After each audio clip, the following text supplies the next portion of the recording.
بسم الله الرحمن الرحيم. احد الشباب الموجودين في ميدان التحرير. سعيد اتفضل. معلش انا عاوز اوجه رساله بس لزمايلي، انا ليا زمايلي اللي موجودين يوم 28 يناير جنبي المظاهرات وكل حاجه، ومع ذلك قاعدين لانهم خايفين من حاجه واحده، ان المظاهرات بقت دلوقتي مجال لدخول البلطجيه. تمام؟ المظاهرات لان هم كانوا بيقولوا ارجعوا عشان خاطر ايه؟ البلطجيه بس اللي هتمشي، لا البلطجيه عمرها ما هتمشي لو الناس رجعت، هيرجعوا برضه هم كمان. تمام؟ زي اللي جابهم معلش اللي جابهم هيعرف برضه يرجعهم، زي ما اختفوا كده فجاه سبحان الله الانتخابات. تمام؟ طب الحل ايه؟ انا شايف ان الحل ان الناس كلها تنزل في الميدان تعتصم لحل من اثنين، حاجه من اثنين.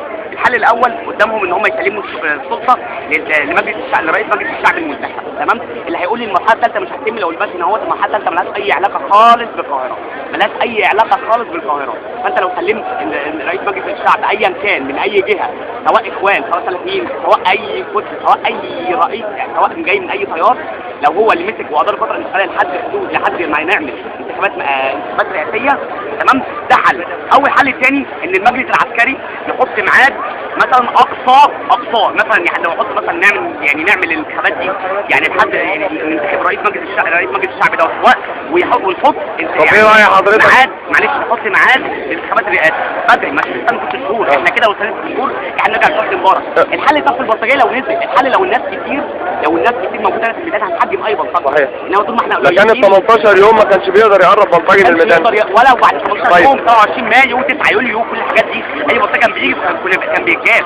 الحل الناس كتير تنزل، انما اللي هيقول لي نستنى بعد الانتخابات ومش عارف ايه، مين اللي يضمن لي ان هو ما يعملش اي مشكله؟ انت عندك المرحله الاولى اتخطى فيها محمد محمود، المرحله الثانيه مجلس الوزراء، الله اعلم المرحله الثالثه ممكن تولع محافظه بقى ولا ايه، انا ما اعرفش.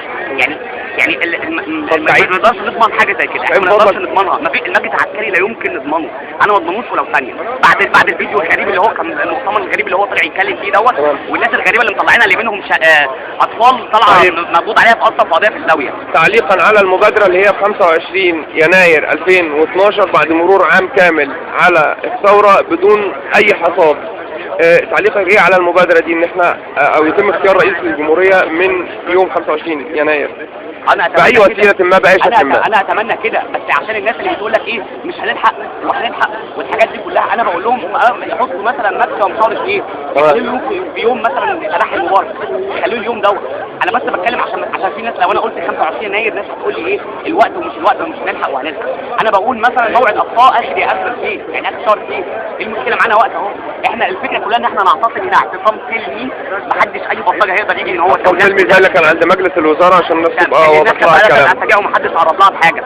وبعدين بالنسبه في برضه بالنسبه لموضوع الفيديو اللي في ناس، معلش هقول لحضرتك على حاجه، الناس اللي هي جايبه فيديوهات يعني ناس بتشرح او حاجه زي كده، هو دي بقى طالعه. طب ليه هم في حاجه فرديه في حاجه فرديه وده انت معلش في ناس مدنيين، انت ما يعني كله مختلف، يعني في ناس كل الطبقات مختلفه. تمام.